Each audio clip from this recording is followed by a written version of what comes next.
আসসালামু আলাইকুম, সবাই কেমন আছেন? আশা করি সবাই খুবই ভালো আছেন। আজকে আমাদের রেসিপি হচ্ছে চাপা শুটকি। এটি কিন্তু খুবই মজাদার রান্না এবং এটার স্বাদও কিন্তু অতুলনীয়। তো এই রান্নাটি শুরু করতে প্রথমেই আমরা চাপা শুটকি গরম পানি দিয়ে ভালোভাবে ধুয়ে উঠিয়ে রাখবো। তারপর আমরা এই চাপা শুটকি তৈরির উপকরণগুলো তৈরি করে নেব। এর জন্য আমাদের প্রথমেই দরকার পেঁয়াজ কুচি, রসুন কুচি এবং কাঁচামরিচ কুচি।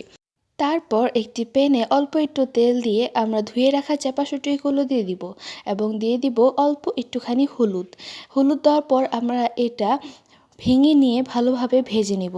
যখন এটা ভালোভাবে ভাঙা হয়ে যাবে তখন আমরা এতে পরিমাণ মতো তেল দিয়ে এখানে আমরা পেঁয়াজ কুচিগুলো দিয়ে দিব।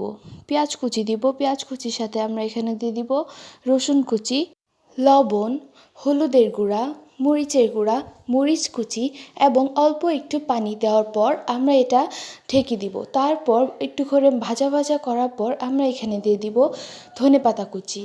দেওয়ার পর আমরা এখানে আর একটু ভেজে নেব। যখন পানিটা শুকিয়ে আসবে তখন আমরা হালকা ভেজে নামিয়ে ফেলব। তৈরি হয়ে গেল আমাদের মজাদার চাপা শুটকি ভর্তা। এটা কিন্তু সত্যিই খুবই মজা। আপনারা চাইলে এটা ট্রাই করতে পারেন বাসায়। ওকে, টেক কেয়ার, আল্লাহ হাফেজ।